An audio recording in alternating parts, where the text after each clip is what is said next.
ఎప్పుడూ చేసుకునే chicken curry కన్నా ఇలా ఒకసారి ట్రై చేసి చూడండి, చాలా బాగుంటుంది. స్మోకీ ఫ్లేవర్తో డిఫరెంట్ టేస్ట్ అయితే వస్తుంది. సో ఈ చికెన్ కర్రీని మొగలాయ్ చికెన్ కర్రీ అని పిలుస్తారండి. సో ఈ రెసిపీ అయితే మనం ఈరోజు చూసేద్దాం. అంతకన్నా ముందు హాయ్ అండి, నేను మీ Bhargavi. Welcome to my channel. ఈ రెసిపీకి మెయిన్ ఇంగ్రీడియంట్ చికెన్. దాన్ని ఒక 1/2 kg వరకు తీసుకున్నానండి. అందులోనే ఒక 1/2 స్పూన్ వరకు పసుపు, ఒక ఫుల్ స్పూన్ వరకు కారం, ఒక ఫుల్ స్పూన్ గడ్లుప్పు తీసుకోవాలండి. అందులోనే 1/2 స్పూన్ వరకు జీలకర్ర పొడి, ఒక ఫుల్ స్పూన్ వరకు ధనియాల పొడి, 1/2 స్పూన్ వరకు గరం మసాలా కూడా వేసి అందులోనే 1.5 స్పూన్ వరకు అల్లం వెల్లుల్లి పేస్ట్ వేసుకోవాలండి. ఇందులోనూ అల్లం వెల్లుల్లి పేస్ట్ కొంచెం ఎక్కువగానే పడుతుంది, దానివల్ల టేస్ట్ బాగుంటుంది. తర్వాత ఒక 1/2 కప్పు వరకు పెరుగు కూడా వేసి ఇంగ్రీడియంట్స్ అన్నీ చికెన్కి పట్టేలాగా బాగా కలిపేసేయండి. కలిపేసిన తర్వాత ఒక 1/2 అవర్ నుంచి 40 మినిట్స్ వరకు మ్యారినేట్ చేసి పక్కన పెట్టేయాలి. ఈలోపు మనం గ్రేవీ ప్రిపేర్ చేసేసుకుందాం. సో గ్రేవీకి కావాల్సిన ఐటమ్స్ ఏంటంటే ఒక 2 ఉల్లిపాయలు, ఒక పచ్చిమిర్చి, ఒక టొమాటో వరకు తీసుకోండి. దాని తర్వాత పొయ్యి మీద కళాయి పెట్టి ఆయిల్ వేసుకొని ఈ ఉల్లిపాయలు, పచ్చిమిరపకాయలు, టమాటాలని జస్ట్ లైట్గా వేపండి, నూనెలో సరిపోతుంది. దాంట్లోనే ఒక 4 జీడిపప్పులు, ఒక 2 నుంచి 3 వరకు బాదం పప్పులు కూడా వేసి అవి కూడా వేగిపోయిన తర్వాత మనకి కాశ్మీరీ చిల్లీ కానీ బేగ్డ్ చిల్లీ కానీ ఉంటుంది, మార్కెట్లో దొరుకుతుంది. మీరు కావాలంటే అది యాడ్ చేసుకోండి, లేదనంటే స్కిప్ చేసేయచ్చు. మనకి కలర్ మంచిగా వస్తుంది అనమాట ఇది యాడ్ చేస్తే. సో అవి ఒక 2 నుంచి 3 వరకు కూడా యాడ్ చేసేసి తగినంత ఉప్పు కూడా వేసుకోండి. తర్వాత అన్నీ వేగిపోయిన తర్వాత మిక్సీలోకి ట్రాన్స్ఫర్ చేసి వాటర్ పోయకుండా మెత్తని పేస్ట్ లాగా చేసేయండి.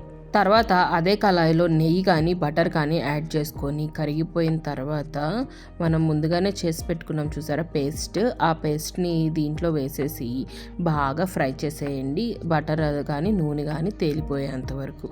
వన్స్ పచ్చివాసన అంతా పోయిన తర్వాత మ్యారినేట్ చేసిన చికెన్ కూడా పేస్ట్కి యాడ్ చేసేసిన తర్వాత కింద నుంచి పై వరకు ఫుల్గా మిక్స్ చేసేయాలి. మిక్స్ చేసేసి ఒక 10 నుంచి 15 మినిట్స్ వరకు సిమ్లోనే మగ్గబెడతా ఉండాలి. ఆ తర్వాత మూత ఓపెన్ చేసి మధ్య మధ్యలో కలుపుతూ ఉండాలి, ఎందుకంటే అడుగంటేస్తుంది ఈ గ్రేవీతో. సో అందుకని చెప్పి చికెన్లో నుంచి నీళ్ళు వచ్చేంత వరకు మనం సిమ్లోనే ఒక 10 నుంచి 15 మినిట్స్ వరకు మగ్గబెట్టిన తర్వాత అప్పుడు చికెన్లో నుంచి మొత్తం వాటర్ అంతా వచ్చేస్తుంది. ఆ తర్వాత మనం 2 నుంచి 3 కోడిగుడ్లు వరకు పగలగొట్టి దాంట్లో వేసేసి ఒక 2 to 3 మినిట్స్ సిమ్లోనే మూత పెట్టి ఉంచేసేయండి పక్కన. ఆ తర్వాత ఓపెన్ చేసి కింద నుంచి పై వరకు మిక్స్ చేసి గ్రేవీ అంతా ఫ్రై అయిపోయేటట్టు హై ఫ్లేమ్లోనే ఒక 2 to 3 మినిట్స్ వరకు వేపుకుంటా ఉండండి. ఆ తర్వాత గుప్పడు కరివేపాకు, కొత్తిమీర కూడా వేసేసుకొని ఇంకా దగ్గర చేసేయండి. ఎగ్ అంతా కూడా చికెన్కి పట్టి మంచిగా ఫ్రై అయిన తర్వాత పొయ్యి నుంచి కింద తీసేసి ఒక స్టీల్ ప్లేట్ కానీ ఏదైనా బౌల్ కానీ పెట్టుకొని దాంట్లోనే కాల్చిన బొగ్గు పెట్టుకొని ఒక స్పూన్ వరకు నెయ్యి వేసుకొని వెంటనే మూత క్లోజ్ చేసేయండి. దాని ద్వారా ఏంటంటే ఒక మంచి స్మోకీ ఫ్లేవర్ ఈ చికెన్ మొత్తానికి పడుతుందన్నమాట.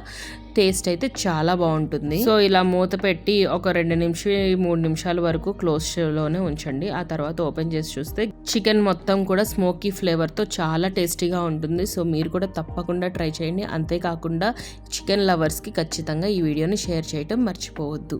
ఇలాంటి మరిన్ని రెసిపీస్ కోసం ఛానల్ సబ్స్క్రైబ్ చేసుకోవటం మర్చిపోవద్దండి. అంతేనండి, ఇంకో మంచి రెసిపీతో మళ్ళీ మీ ముందుకు వచ్చేస్తాను. Thanks for watching. బాయ్.